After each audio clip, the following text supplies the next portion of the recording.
Everyone, I have to be honest with you. This is, without a doubt, the most horrifying interview I have ever done on Planet 412. My reactions are legitimate and real in this video. I've never had anything affect me like this and take me back to my experience when I was 14 with the dog man like this interview. So check this one out, guys. You're not going to want to miss it. This person has had, in my opinion, one of the most credible and incredible dogman experiences I have ever heard.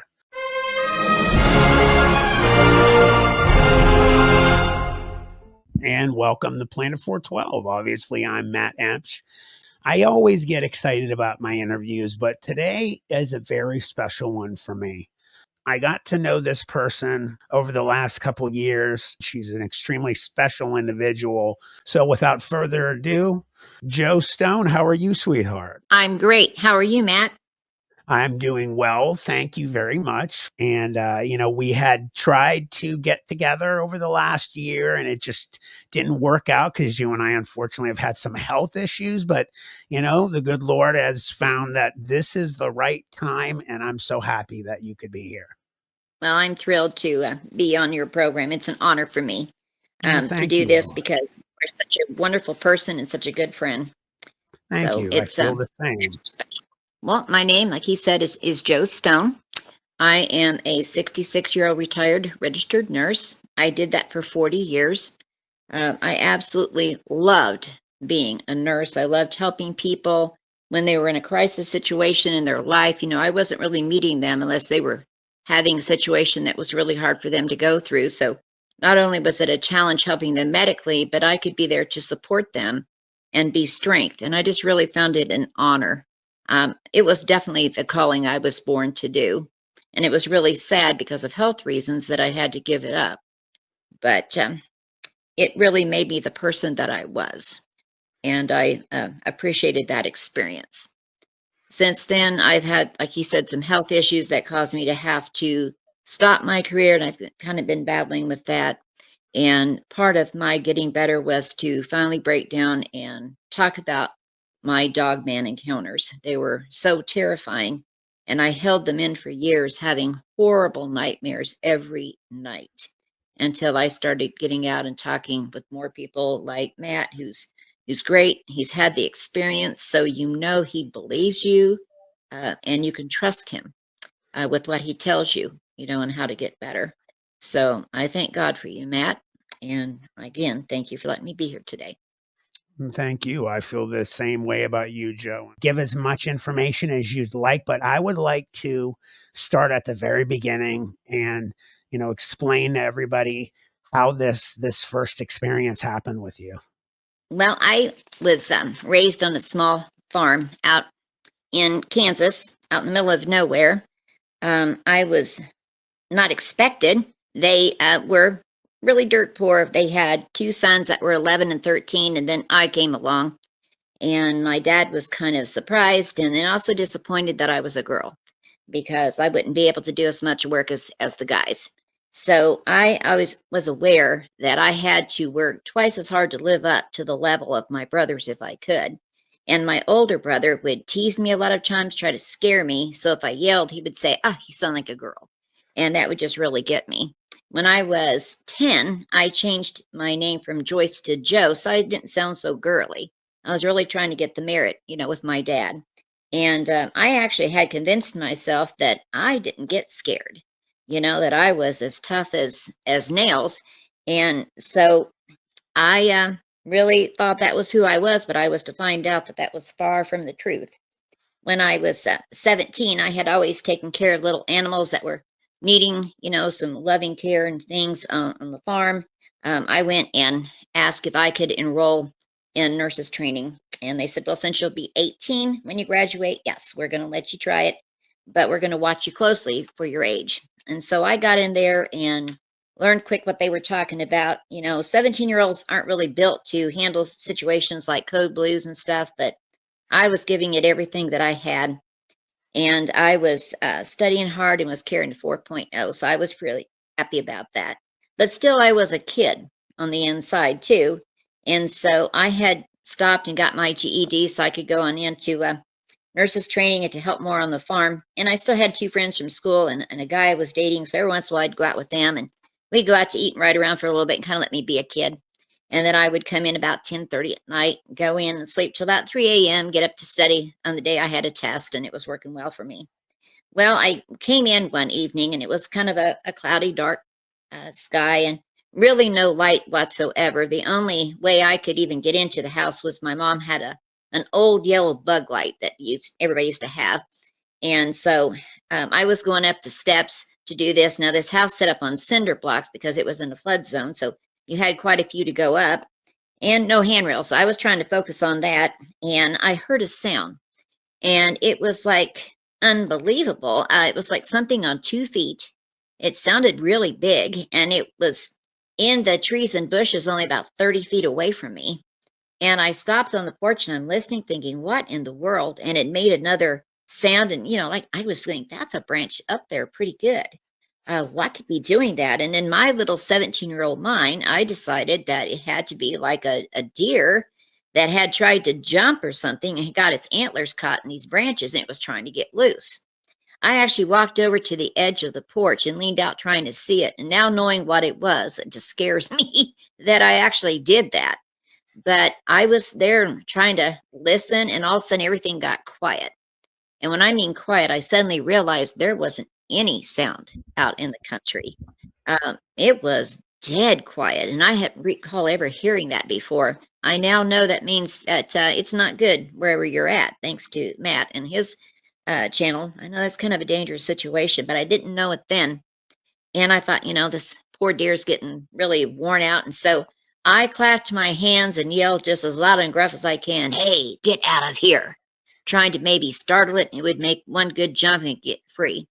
The only thing I heard was a, "Arr," and I thought, wow, I don't think that deer growl like that. Or maybe they don't growl at all. And I'm standing there just kind of in confusion over what in the world. I went ahead and went on in. I mean, I was convinced that nothing scared me. I don't recall it ever really giving me much of a fright, it just puzzled me. Went in, went to bed, didn't think about it. A couple nights later, I woke up to branches moving on the old tin roof of this house that we lived in, and it had been built way back and it had real tall windows that were kind of narrow but tall so that the sun coming down through the day, you would have more sunlight to help with keeping the house inside lit up. And so I had two of those windows in my room. One was directly across from my bed, and the other one was about 3 foot over, and it lined up directly with the hallway. You had to go down to get into my room. I suppose they thought that way, but the hallway would be lit up more in the evenings.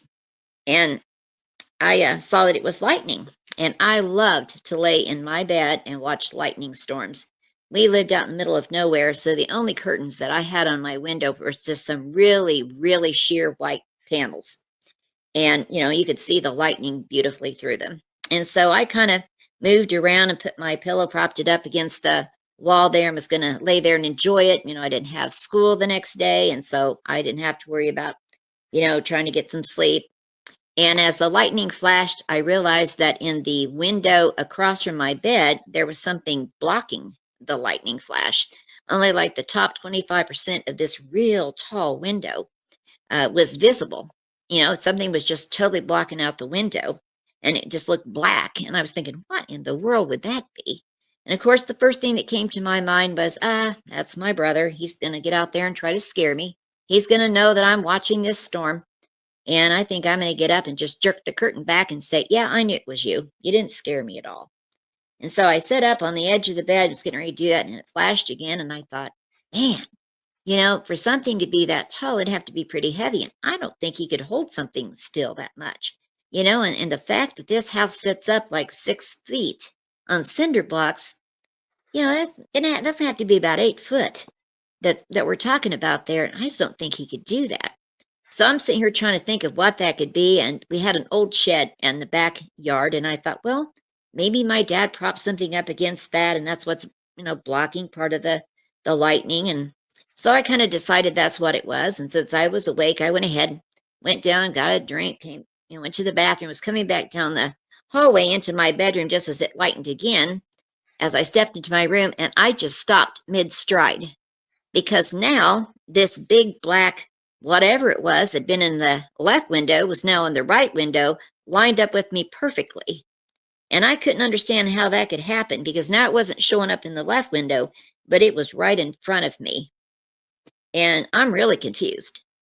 So I thought, well, I'll go over to the left window, pull back the curtain, and try to lean and look when it lightens. Like, what is this? And as I started to go past that window to get to the one on the left, it glided back over with me, just smooth as could be. And I froze to the spot I was standing. I knew my brother could never move something that smooth and glide over. That wasn't something leaning against a shed. That was something that was mobile. And I couldn't come up with anything in my mind of what that could be. So I was only about 1.5 feet from the window because I was going to go over and look out of it when that happened. And I'm just kind of frozen to the spot. And, I'm having some new sensations of being scared because I don't recall ever feeling that before. I had worked hard not to. And I'm just really confused as to what in the world this could be. So I thought, well, I can still go ahead and go over and pull this back and look.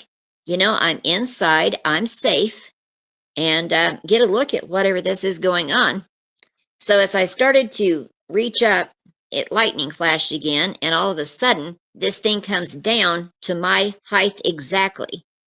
It's kind of bent down, and now um, I didn't grab that curtain. I was standing there going, okay, this thing can obviously see me very well. It followed me from the other window over, and now it's my height.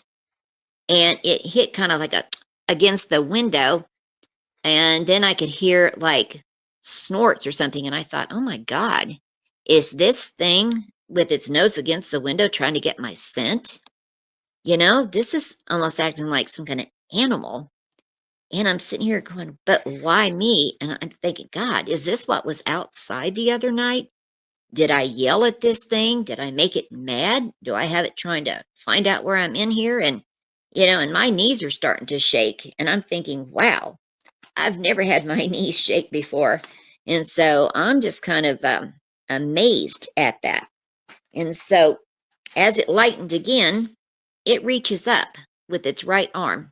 And this arm is so long, I can't believe it. And it reaches right up to the corner of the right side of the upper corner, I should say, of the window.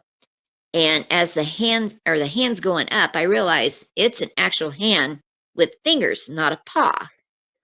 It's fingers. There's 5 digits, and they have a nail on them that looks like it's about 2.5 inches long, with just a slight curve to it, not straight out like mine would be. And I remember thinking, golly, if that hand got a hold of you, you're not getting out of that grasp until it wants you gone. And it reached up, and I could hear it like scraping into the wooden frame of the screen that was on the window. And I thought, my God, is it trying to get that off so it can come through the glass at me? And, you know, my heart is like trying to beat out of my chest at this moment. And I'm having to almost like remember to take a breath. And it's gouging into that pretty good. And it lightened again, and the lightning's getting a lot closer. It's getting brighter. And I'm really trying to strain to see what this is. And about this time, we had a big bolt of lightning come down. It hit a big dead tree in the backyard. And when it did, it took a branch down.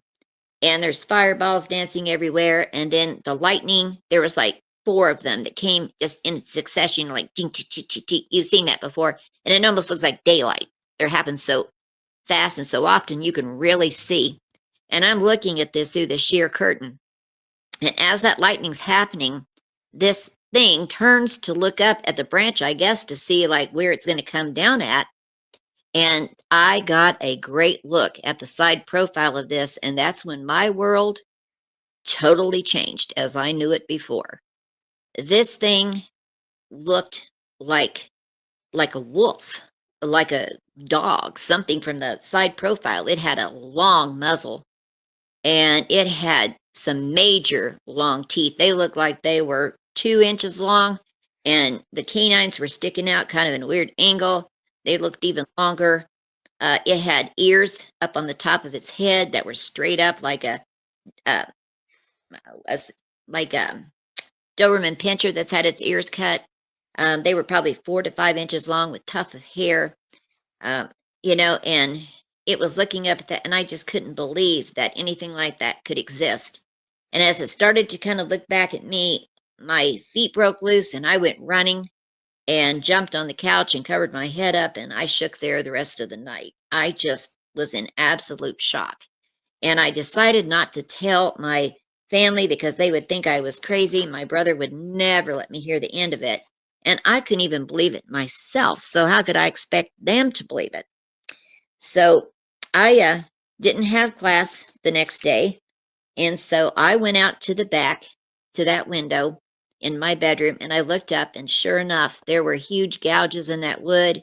And down below on the windowsill were pieces of black paint that had been flecked off. And I thought, God, it is real. But it had rained enough that there weren't really any footprints.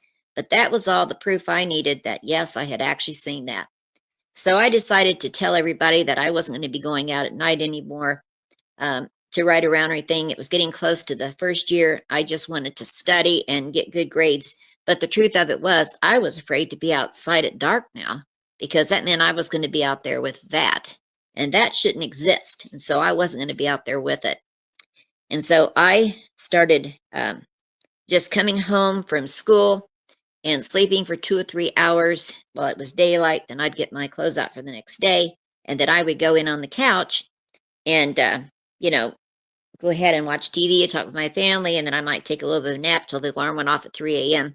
And I would get up, and with the lamp there, I would study. I felt much safer because the living room was right next to my parents' bedroom. Unfortunately, after about 3 nights of doing this, my dad decided that this wasn't working. The lamp was keeping him awake. So he said, "You're going to have to go back to your bedroom, and study." And I said, "Oh, I can't do that." And he goes, "Why?" And I said, I don't know. I just can't do it. I'm just too afraid to tell him. So I said, "How about if I go study in the kitchen?" He said, "That's fine, but just not here." Now, to me, that was a long ways away from my bedroom because you had to go out of my bedroom, down a hallway, past my mom and dad's bedroom, through the living room, and then into the kitchen. But in reality, on the outside of the house, uh, there was an L shape at the back of the house. My bedroom was one part of it, and the kitchen was the next. So to actually move from my bedroom window over to the kitchen windows was only about 8 foot if you were outside. So I really wasn't thinking that through too well.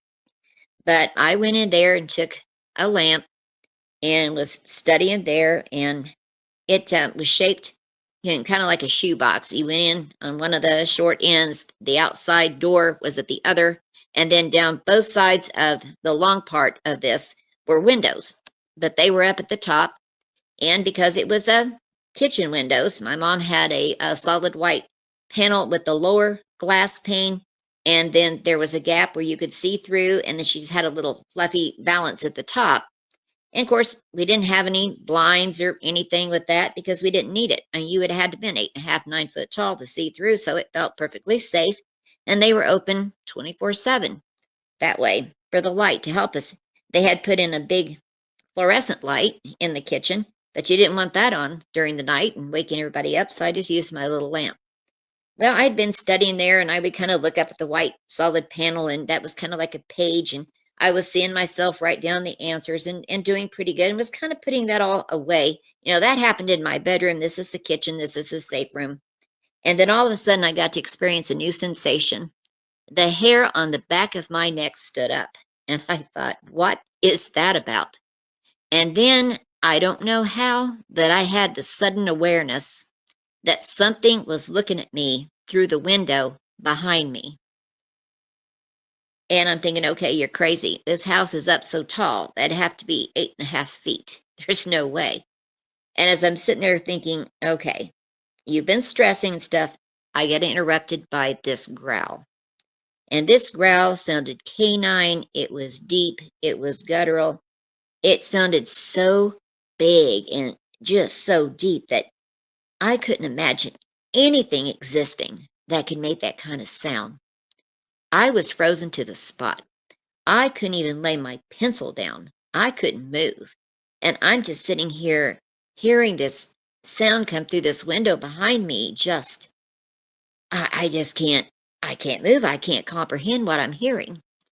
And then the only way that I know how fast it moved around to a window in front of me is that it didn't stop growling, but it was just like, choo, choo, choo, and it was at the window in front of me now. And I'm looking down, and I know that this thing is looking me in the face now, and the growling is continuing, and I am shaking so hard. I can't believe it. And I don't know where this thought came from. I don't know if it was, God sending my guardian angel. I don't know. But I had a thought that came to my head that said, don't look it in the eyes. If you do, it will come into you. And that was all. And I thought, like possession? Because I'm thinking maybe this thing's a demon. I don't know what this thing is. Or does it mean it's going to come through the window and attack me and kill me? Because I know that they say, like if a dog is growling at you, the last thing you want to do is look in the eyes. It's a challenge and it will probably attack you where it might not be, otherwise. So I was thinking, well, I'm definitely not going to look up at this thing, but I still can't move. And then all of a sudden, it felt like something else had control of my head. My head started going up. My eyes are going up towards this window, and I'm going, no, no, no, no, no, you don't. And it's still going. And I'm thinking, shut your eyes. And it just seemed like I couldn't do that.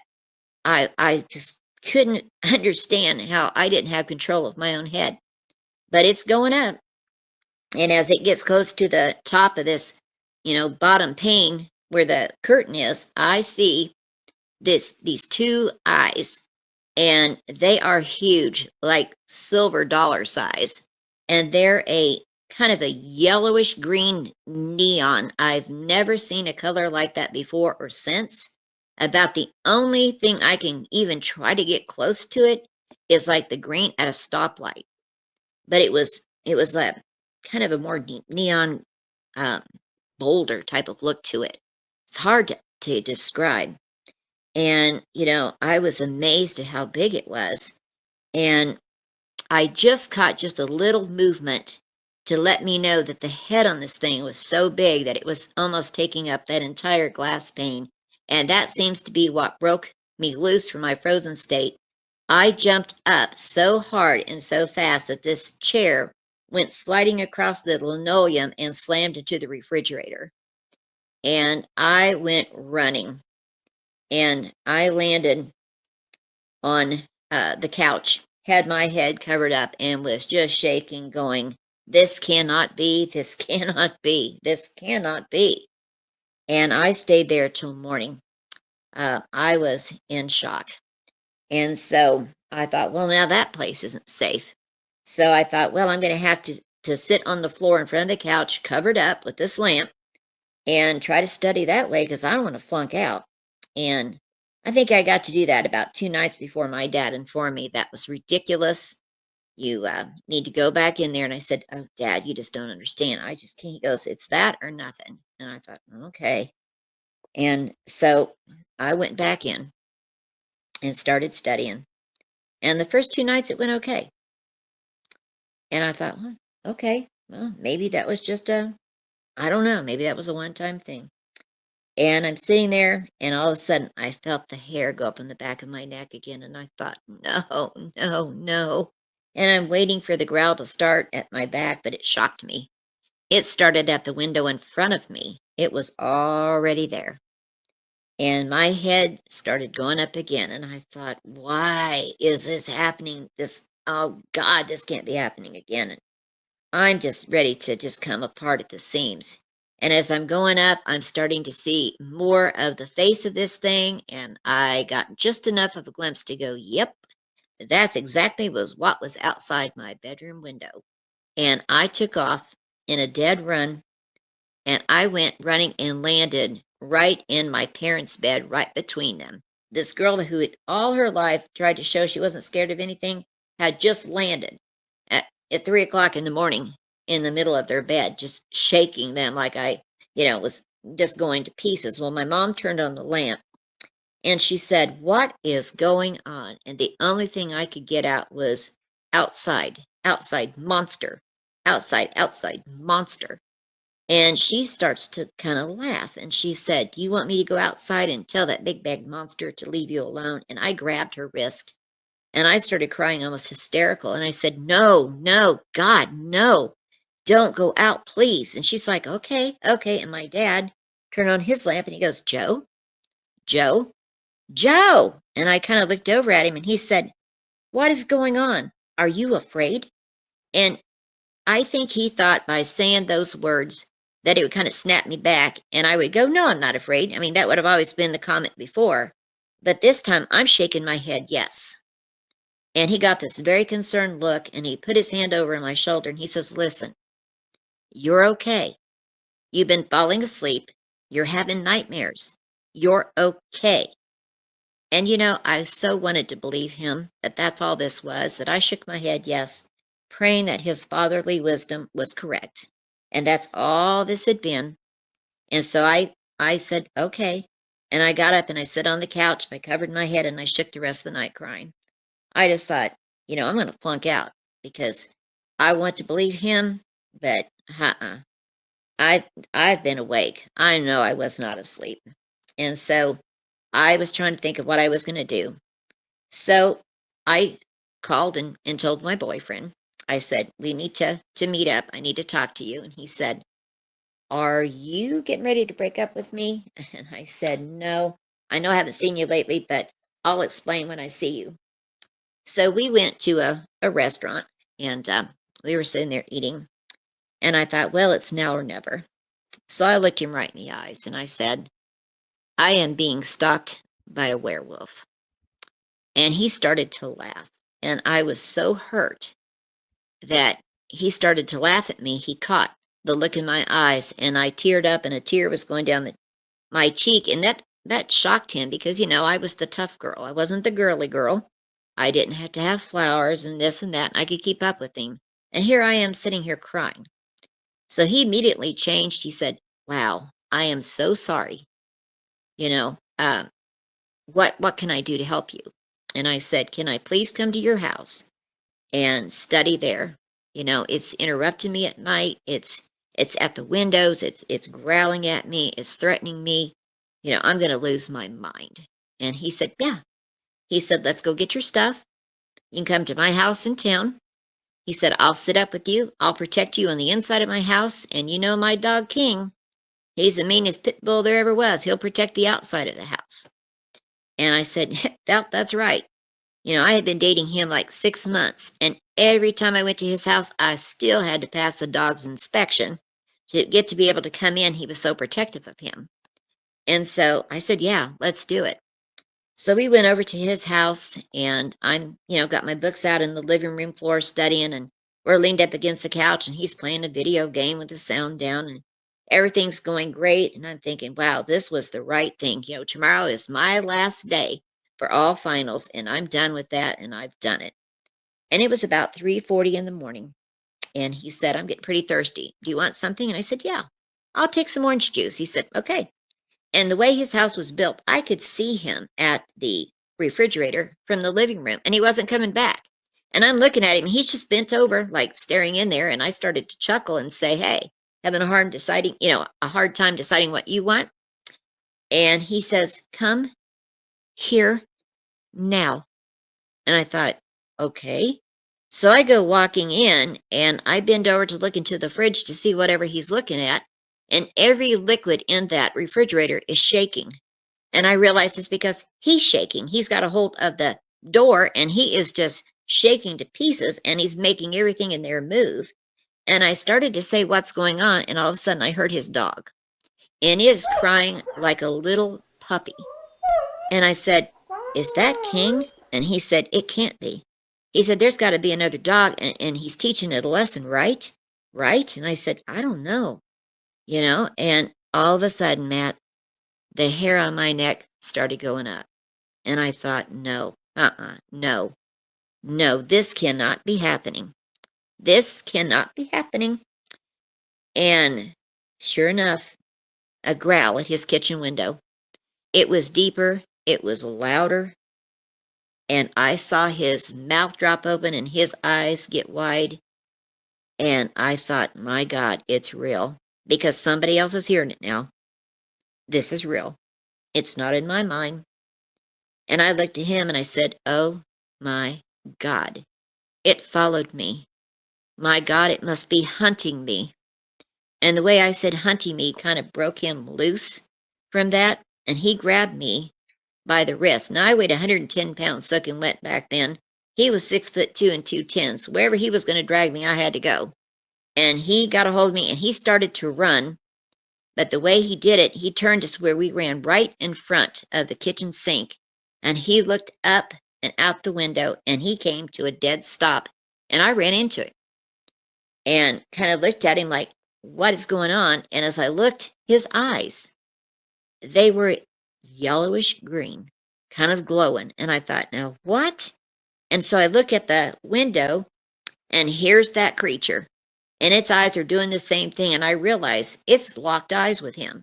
And I'm thinking of what I had been told inside, don't look it in the eyes. And I'm just kind of looking back. He's not responding to me. He's just there.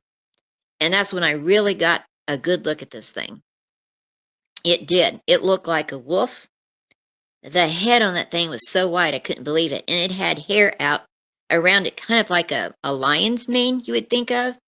It had really tall, erect ears with tuft of hair at the top, probably 4.5 inches long.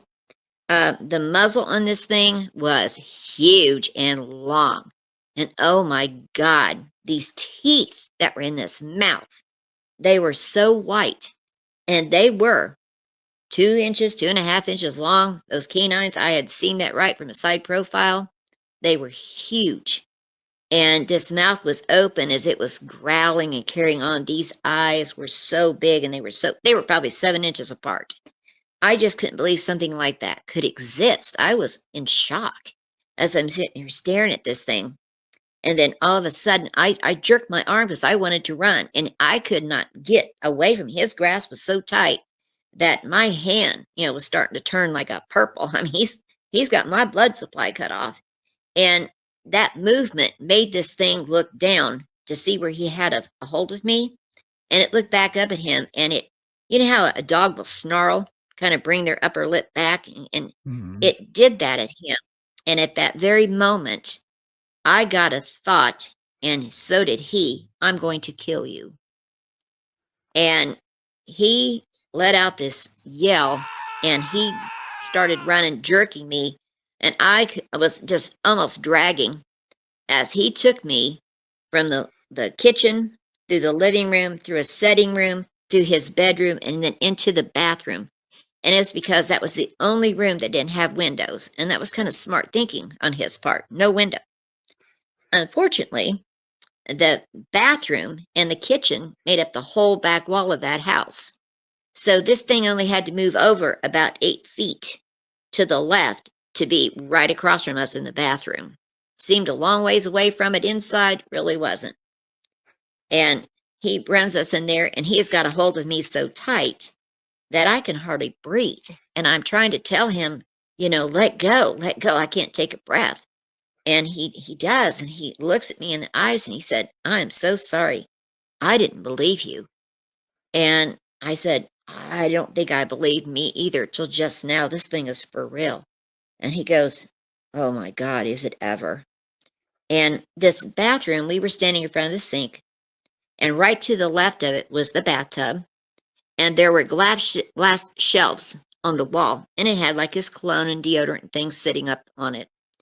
And as I'm sitting there looking at him, the hair goes up on the back of my neck again. And I thought, God, no, because I knew what was coming. And all of a sudden, I thought I had heard this growling stuff before. Oh my God. This time when it came through that wall, it was full of anger. It was deeper. It was louder. We could feel it in our chest. It almost made it feel like your chest, your heart was skipping a beat or something. Something was wrong with your chest.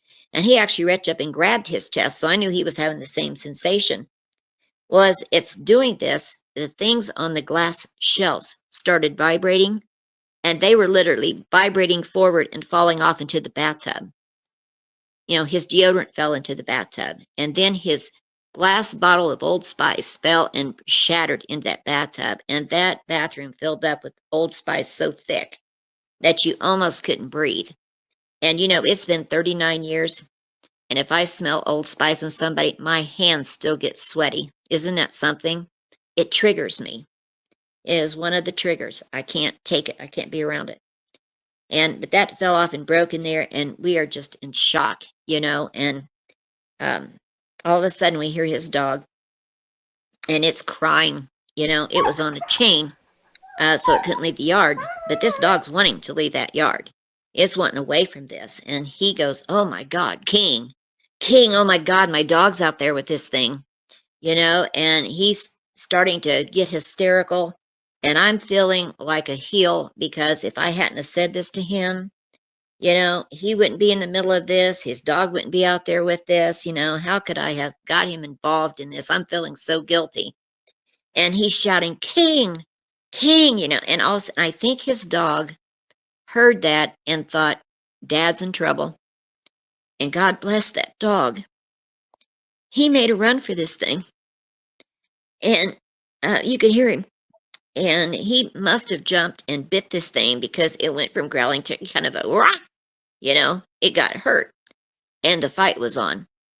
And we're sitting here in shock listening, and it didn't take long for King to be the one that was losing the fight. And he was making such high screams and piercing shrieks that it didn't almost sound like a dog. And, he is going, oh my God, it's killing my best friend. It's killing my buddy, and I'm crying with him going, God, and it seems like it's just taken forever. And he starts praying, for his dog, and I want to pray with him, but like, how do I pray? Do I pray that this dog does the impossible and kills his thing? Do I pray that it's over quickly so the dog isn't suffering? I mean, do I dare pray death on a dog that just tried to jump and protect its owner? I mean, I don't know what to do. And he's trying to pray, and he's crying, and he's saying, "Oh, it's killing my baby. It's killing my dog. It's killing my dog. It's killing my best friend." And he's just kind of losing it. And I'm just thinking, God, just please let it be over. This is terrible. And all of a sudden there's silence. And it's done. And he's just kind of wobbly in the knees. And I don't know what to say to him. I don't know how to help him. I don't know what to think. And all of a sudden, we hear another roar. And this one is even different. And it's like, you thought that was going to stop me? Here I come. And we start hearing the back of this house, like wood being ripped off the side. And we just kind of had the understanding and knowing it's coming after us. We don't know what to do. This is the only house, the room that has windows. Doesn't have any. If we run out, it can come through a window somewhere else, as mad as it is. If we run outside to try to get away, it's going to get us. We're frozen to the spot. Just hearing this thing coming to kill us. And trying to choke with Old Spice, and he's just in shock. He's just almost like giving up. He doesn't even have any fight left in him. He just heard his dog be killed. And, I'm praying for a miracle. As I know this is it. This is how it's going to end. And God gave us a miracle in that his neighbor heard the dog screaming and actually thought it was me, not a dog. And he called the cops and said, "You better get some guys here, because the lady next door, I think, is being murdered." And they started coming from two directions. We hear sirens coming in, and all of a sudden it gets quiet. The house isn't being ripped apart anymore. And we're just kind of looking at each other like, did they come here for us? And there's the bam, bam, bam on the door, and we hear an officer saying, "Open up, or we're coming in. We want to know that everybody inside is okay." And he starts to go. I said, "Don't. You know that thing's going to jump and kill him any second. Don't open the door." He says, "I've got to open the door. If it was going to kill him, I think it had already done it." And so he goes over, opens up the door and says, "Quick, get in. And he almost tries to get a hold of this this officer to pull him in. He's giving him a look like, don't touch me. And so they step in and he slammed the door shut and locked it. And we start trying to tell them what we'd just gone through. And they're looking at each other. And one of them says, have you been partying a little bit too much tonight, kids? And he says, look at the floor. That's nursing books everywhere. She's studying for her final. We're not partying. She's trying to pass her course. He said, we were just attacked by something. And they're looking at each other like, okay. And another officer comes and knocks on the door and he says, guys, you better come see this. Because he'd come in from the alley. So we go with them because we're afraid to be alone and they're the ones with the guns. And as we come around to the backyard, I watch my boyfriend drop on his knees, just like somebody punched him and knocked him to the ground. And I follow his eyesight and I see what's left of King. His right front arm or leg had been ripped off. The left back had been ripped off. There was a hole in his torso, and his head had been ripped off, and it was several feet back like it had been thrown in anger. This White House in the back was just covered in blood. And these two officers are looking at each other and looking at us, and I can't hardly breathe, let alone talk, because the next thing I see is the hole this thing was making. And it looks like it's like 3 foot by 3 foot. And as we walk over there and we're all looking at this, we realize that the only thing left it had to come through were the boards that, they build in on the frame that they tack the sheetrock to make the wall in the bathroom. And one of those was cracked. Matt, we only had just a minute left. That was going to be right there tearing us to pieces like it had the dog. And I'll tell you, that will rock your world. That realization of that just did something to me inside. I have never been the same, ever. I was pretty carefree and loved to laugh and things, and that just did something to me. I've never recovered from that knowledge and seeing dog the way it was and what it had done to him. And one of the officers said, how are we going to write this report up? And he goes, I don't know. He said, do you own this home? He says, well, I've been buying it on contract. And he says, well, do you want to report this? And he said, what do I even say? And they went, exactly. So they decided to not even fill out a report because they didn't know what to say. And we went in. I asked them to please stay long enough for us to get my books and things. And we got in his car and we left town. We went ahead and drove over the 18 miles to the college in another town to wait time for me to take my test. And he's not really talking. He's just kind of going through the motions, and I really don't know what to say to him, and I'm in shock too. My God, I can't believe he's just gone through this. And he looks over at me and he says, we can never tell anybody about this. They think we're crazy. And I said, well, I know, but there's the hole in the house and stuff. He goes, I know, but they're going to think we're crazy. He said, well, let's make a vow that we're not going to talk about this to anybody. So we made a pinky swear. So I went in and took the test, and I really can't remember one thing on that test. I was kind of in shock, was hoping I passed, and went back out there. He said, the next thing is, I don't think I can date you anymore. He said, I think every time I see you, I'm going to see what was left of King. He said, I think this is going to be the last day that we see each other. And I said, I can't argue that. I cost you a lot today. And, you lost your best friend. I guess it's fair I lose mine. And so he said, I'm really sorry. I said, don't worry about it. And so he dropped me off at home. And, I was just kind of numb. And so it was, okay. So, I just kind of went through the motions. And it was about 3.5 to 4 weeks later, he contacted me and said, can we get together and talk? And I said, sure. And he said, I haven't even hardly been in town. He said, I've been worried that now that thing is hunting me too. And he said, I think we need to get out of town, move away, or we're not going to be safe. And so we decided to do that. I had passed my finals, which I was shocked that I was able to do it with all that going on. And we moved. We ended up getting married, had my daughter. And before she was 8 months old, he told me, I can't do this. I still, every time I see you, I see that dog. I cannot get past this. And so he left me and divorced me. And then if you fast forward it like another 30 years, he was on his deathbed. He was dying of cirrhosis of the liver from all the alcohol and drugs that he had done, and he wanted to talk to me. So I went to see him, and I hadn't seen him in, I don't know, probably 25 years, and I didn't even recognize him.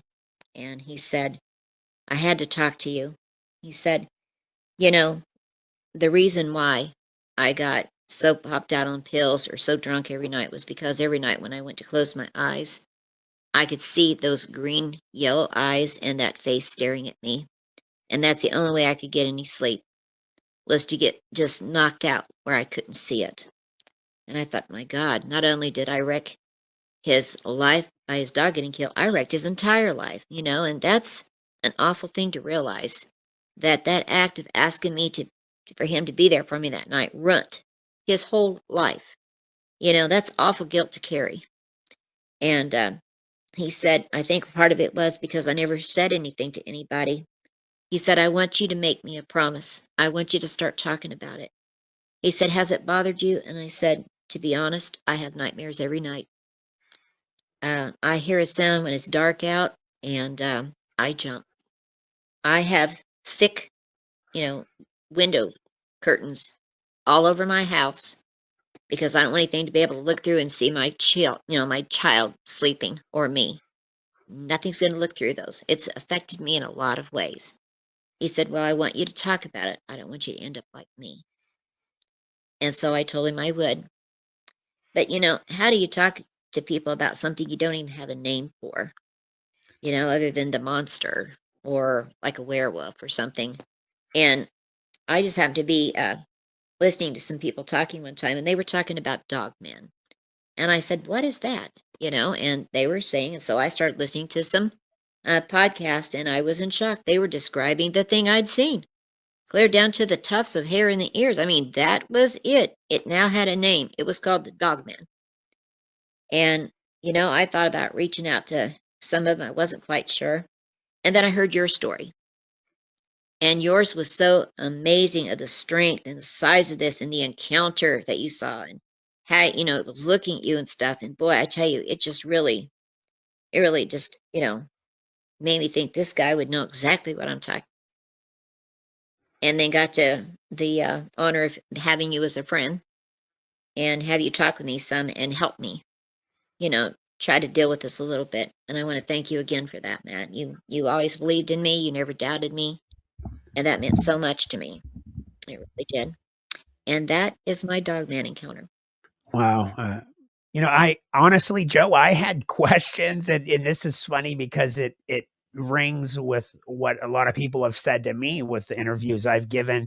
Matt, I had all these questions I was going to ask you, but you answered everything I was going to ask. And honestly, Joe, you were so detailed that you answered any question that I really have. So, just saying thank you for, first of all, just being my friend. I really, care about you and your daughter, and I'm so happy that we met.